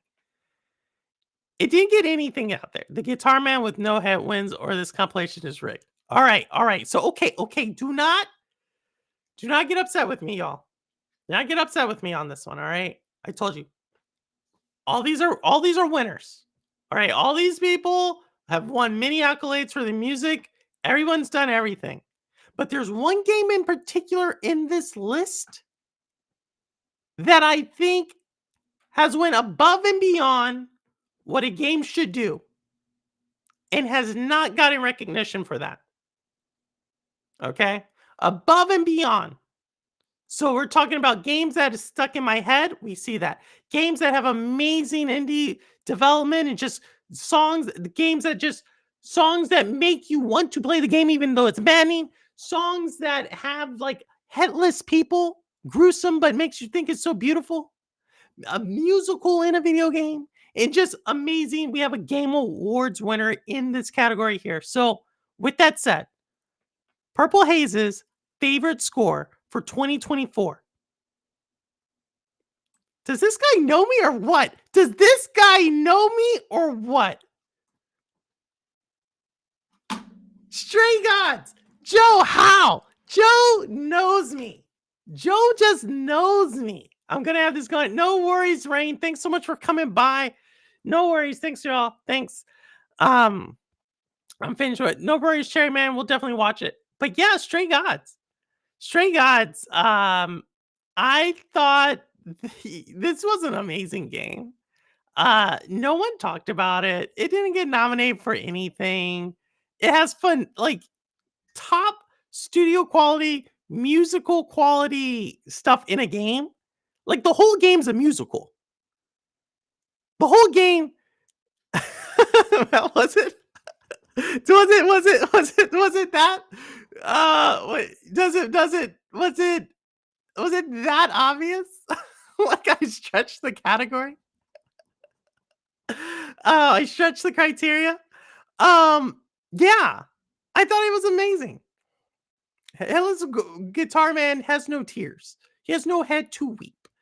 But no, this game was like, yeah, I thought this was just an amazing game. And no one I don't know how they did it. Like, it's a role-playing game. Like, so let me explain it because I think the only person who's played it here is maybe Holtz. Um, Maybe Mel and maybe Joe have played this. I don't know if y'all have played it. If you have, let me know. If you haven't, I'm gonna explain it. So the game is think of oh my god, The Wolf Among Us. Okay, so think about The Wolf Among Us. Think about it set in the world of American gods. So there's gods living amongst people. And think of it, you have to select things. And when you select a decision, right? Like in The Wolf Among Us, when you select a decision, they actually sing a verse. Like they sing a full-on song. And so depending on where you're at, if you're making your character more romantically or more strong or more mean, they change the lyrics and the tone of the song, and it's a full-on musical. I'm not talking like, oh, they said one line different. I'm talking like a full-on Broadway musical. Like so much so that you want to replay the game to listen to some of these songs again.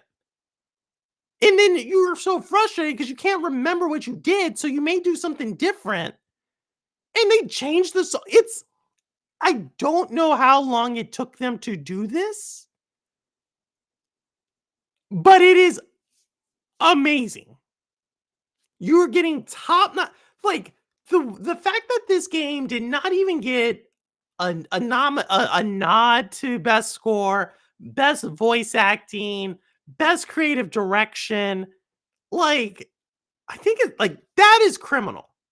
That is beyond criminal. Like if you're not into musicals and you're like, Purple, I'm not into that, whatever. I just want to shoot things. Cool, so be it. Cool, cool, cool. But if you're into like something that's different and you have an appreciation for music and you have an appreciation for just people thinking out the box and being creative, there's no game like this. And if you like any of that type of stuff, if you like choose your own adventure, if you like musicals, if like this is the game for you. If you've not heard about this, this is the game for you. Austin Wintory, exactly. It's amazing to me that no one talked about this game. And that's why I kind of wanted to include it, is just because, again, I think it was criminal. Um, yeah, I may play it again sometime but between now and the new year because it's that fun. I have not went through every single path. Uh, I mean, it's just super cool what they did there and how you kind of can feel like it. I think he did. I think he did. Him and Bjorn. I talked to them about this one. It's super cool. I've been bothering my friend to play it for a year. She has not played it yet. Mel, do you disagree with me? Have you played it? It's amazing. It had to do into this thing with all the Joe. I'm not. I think they did a move like it's mind-boggling. Mind-boggling. Like this is what we should like. Don't get me wrong. All those other games, amazing, epic, like I said, or amazing guitar. But I would be remiss. Like if you, it's a who's who. There's so many Tony Award winners in this game. It's like you have award-winning director to amazing voice actors and actresses, amazing singers and vocals. Like you listen to it and you're like, wait a second, I know this person's voice. And then you just the fact that the story can change and it's more variation than the Wolf Among Us leads you along a certain path. This one, you could go totally different. You have a love story at the end of the thing, or you could have another murder and it's a mystery. Like the story. Oh my god. All right, I said enough about it. I said enough about it. All right, y'all get the point. Go play it. Get it on sale. It's amazing. If you like it, do it. But yeah, that's it. That's that. All right, and then this last category, um, she has songs by Lauren Aros. May it's just giving it a listen. I'll try it. I'll try it. I'll definitely try it. I'll try it. Like I said, there's no winners or losers here. It's all like if y'all disagree with it, if y'all disagree with my selection, put it in chat. I would love to for you to. This is just knowledge sharing, just letting us all know what we listen to, what we play, what we enjoy. All right, I probably should have done this category first. Here it is, Game of the Year. Amazing games. These are my favorite games of the year. All right. I think you already know who won. Um, but I do want to say each one of these games in their own way was just either really beautiful. I think all these games or are just they were just great gameplay or just did an amazing job in what they did. Um, but I think you already know who won this one, right? I've talked about this game all year.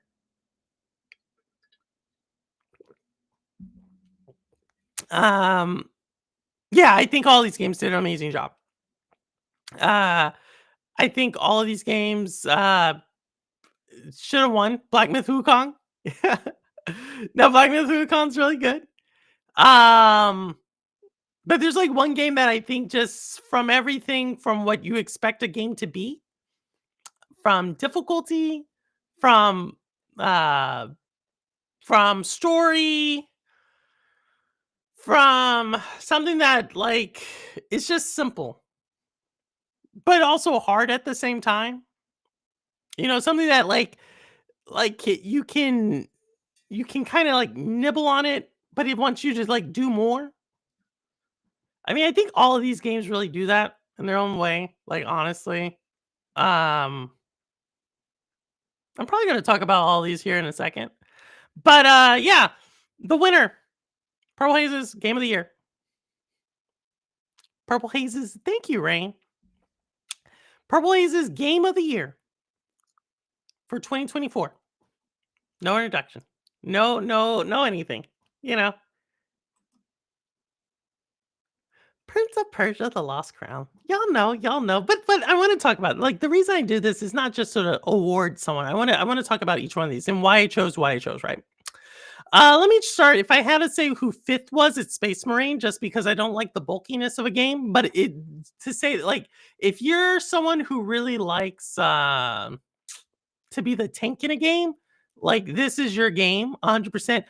That's the only reason I didn't really get too much into it. Like I played it and then I had to stop playing it because it was right around when I was really starting to like trying to platinum Black Myth Wukong, so I never really got back into it. But Space Marine 2, I can already tell it has the bones of a game that like amazing. Cover shoot like shooter, looter shooter, amazing. Um that would probably be fifth. Fourth would probably be from Capcom, Kanutsigami, Path of the Goddess. This game really was not a commercial success. But like I said earlier, very great visuals, pretty cool music, interesting gameplay loop. I really enjoyed it. I'm really excited that this is in the same universe as Okami. So you heard Okami 2 coming out sometime in the next 2 years. They're all in the same universe. Capcom's trying to really double down on this, but a really pretty game. I'm surprised it didn't do as. I'm not surprised. It's a very small niche, but if you're willing to give it a try, I think you'll be surprised by how pleasant it is, how easy it is to sink into this. This is a game that time melts also because any of those games where it's like this like what's it called? Turn-based type of games, it just seems like time just goes by quickly. I just picked up Prince of Persia on Switch. I'm going to have to check it out. Oh, Maker of Chaos. Super awesome. Awesome. I don't know. I can't vouch for Switch, but I can vouch for the game. I'm pretty sure they did awesome. I don't think it's too demanding. Prince of the Crown. Yes, sure, man. That's my game of the year.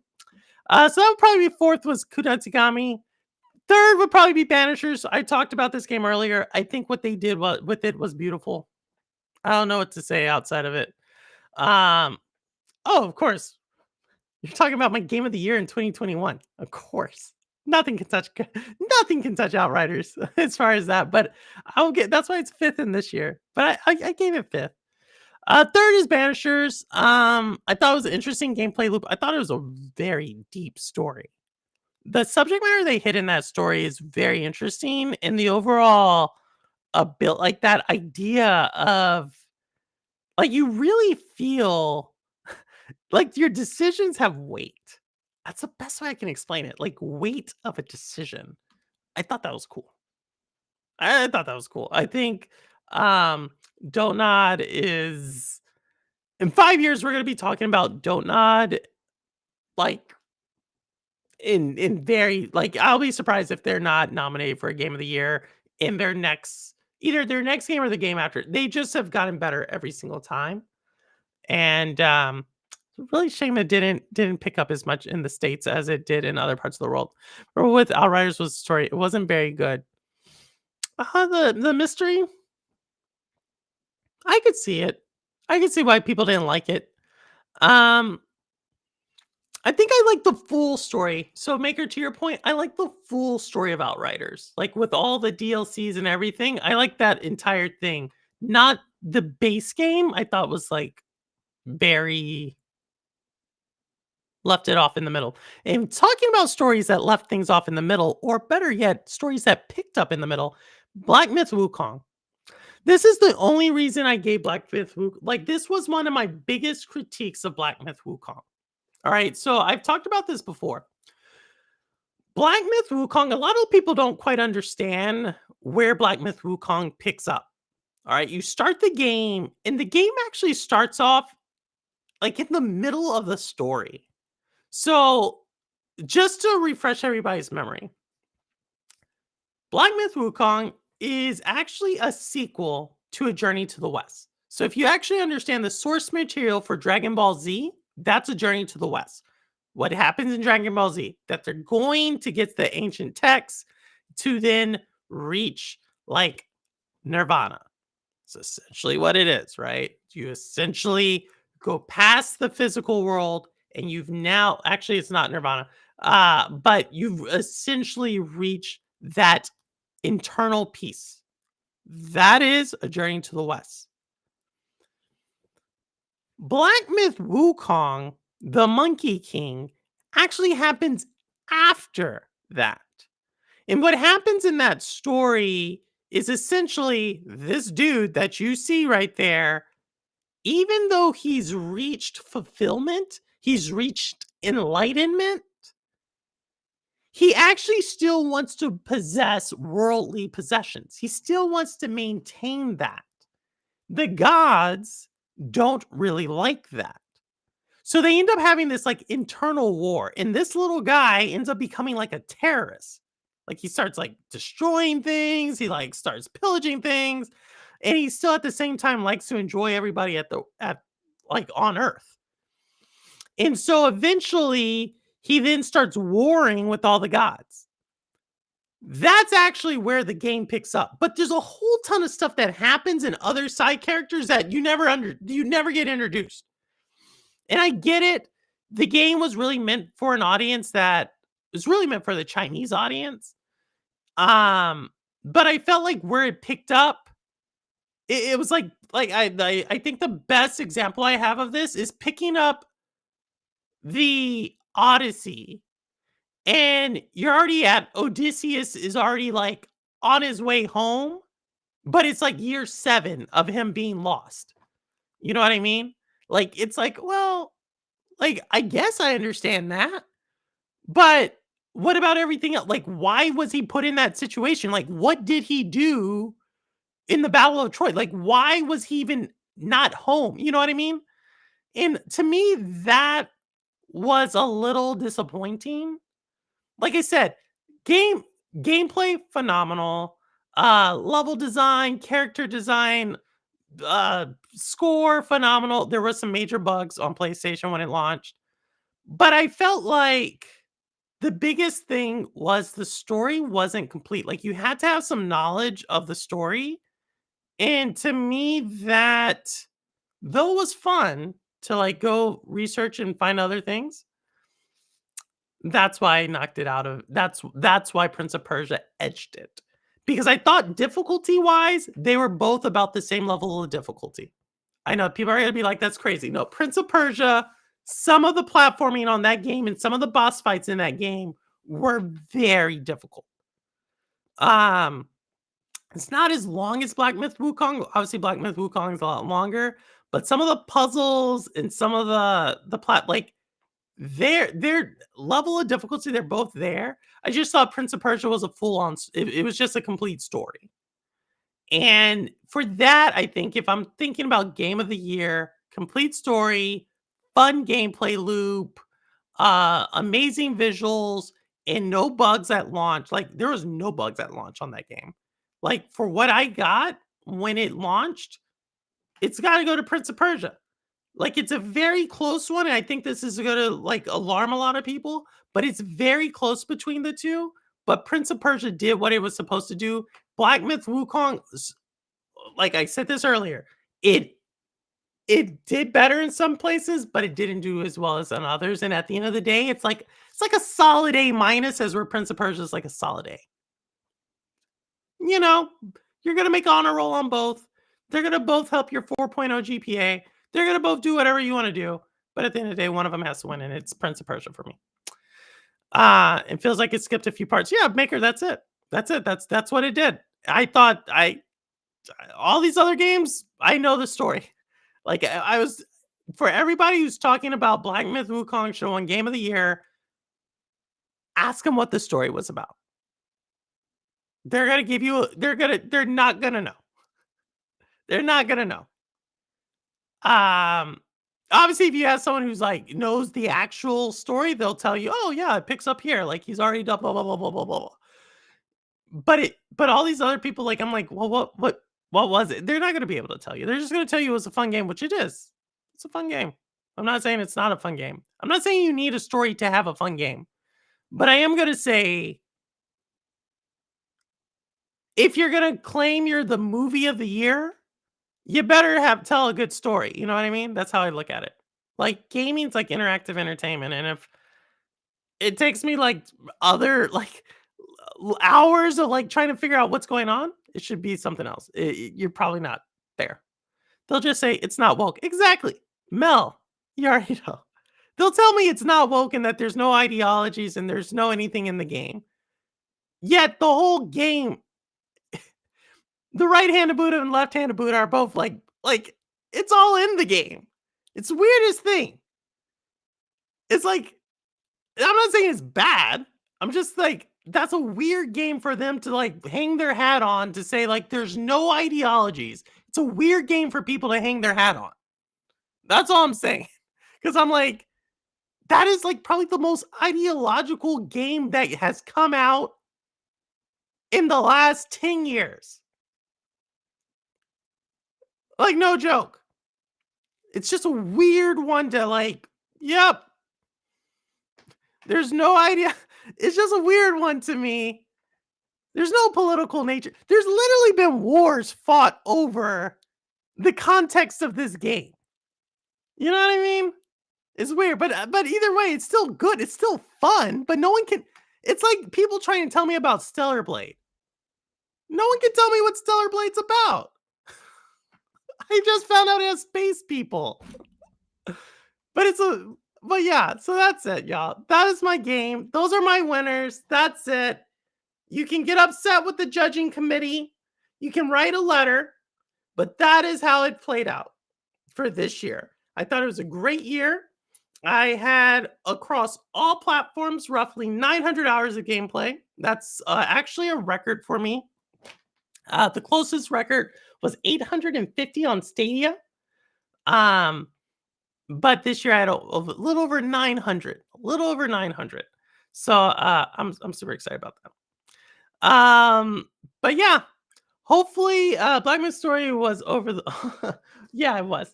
Yeah, so but hopefully tell me y'all's favorite games. I may open this link up. We're at 9:57. I think I'm gonna cut it. I thought this stream was only gonna be like an hour actually. So but yeah, I would love to see what everybody else's favorite game this year was. I just want to see if where everybody's at. Like if your favorite game was a game you've been playing, like Rabalik is gonna probably say Sims. So be it. Like Just what was your favorite game? And it doesn't have to be a game that came out. It could have been a game you've been playing, or maybe you're like, there are no favorite game. Maybe you're like Crow. And Crow's gonna be like, there are no good games. But tell me, what was your favorite game? I'm just really curious. Thanks, Roster. Thanks. Stellar Ray, a whole bunch of boobs. Is it? Or was it only two? Is it a bunch of boobs or only two? Gotta know that. Hello, everyone. Happy holidays, Rune. I was just thinking about you, Rune. Hopefully all is going well. I know about Celebrate from what they tell me is, well, I know. I don't know what no one can tell me about it. I'm like, should I play it or should I not play it? I don't know. Game of the Year Final Fantasy Rebirth. Someone else said it was really good too. I think Mel has a really high opinion of that one too. Persona 3 Reloaded and Metaphor Fazio. You like those games, Mel. If you like those games, I can understand why they're yours. I guess for me, like turn-based is not my favorite. I don't know why. I can't get into turn-based. But things are always going well for me. I'm invincible. Are you? That's cool, but thank you and likewise. No problem, Rune. No problem. Hope all is well there. My favorite game was actually DLC Sims 4 Life and Rebellica's beat. Rebellica's saying DLC can win game of the year. No, I'm joking, Rebellica. That's super cool. Sims 4 Life and Death is the best expansion they've released. I love that you keep on that though. I love that you're supporting that thing, that genre. Like, I think we talked about it before Rebellica, and people are like, "Oh, this game's dumb" or whatever. It doesn't matter. Like, as long as you're finding it and they're still putting out content for it, like, that's awesome, right? That's what I always just think. Like, as long as like you're having fun and enjoying something, it's amazing, you know? That's what I think is super cool about gaming. I honestly thought that Remnant 2 was going to be like, I had over 200 something hours in Remnant 2 last year. I thought Remnant 2 was going to be like one of my top play games this year. And surprise, surprise, I only have like 15 hours into that. Crazy, right? Same thing with like Rainbow Six Siege. There's a year I had over 200 hours in Rainbow Six Siege. There's a year I had over 100 hours in Diablo. Didn't like. It's just interesting. Like if you look at your journey, and some people are like, "No, I enjoy what I still enjoy." And for me, it's always interesting to see what's it. So who knows what next year is going to be? I'm really looking forward to this stream next year. That's saying that we still have a country next year. Okay, no more. I'm not gonna say anymore. It got super dark there really quickly. I'm playing Persona 3 really right now. 9 years. I think I'm gonna beat it. Nice. That's what the holidays are about. Silent 2 and Rebirth also, and Astro. Bell, you got a whole bunch of them. I played it the most, so it has to be Diablo 4, obviously. But for me, it's an ongoing game, not a single. No, as long as you're playing it, man. As long as you're gaming. Like I said, as long as you're gaming, you have that. That's all this is about. Gave the purple awards. Yeah, well, it's kind of blue today, but next year I won't. What did I do? I won't do an update on my computer. It kind of messed up everything. Messed up the sound earlier. Did a lot of stuff. But yeah. So that's the show. I don't think I'm going to stream this weekend. Maybe. I don't know. Depends. I wasn't going to stream today, and then someone's like, "But Purple, you told us you were going to do your awards," and I was like, "Okay." So I did it. Copyright 2024.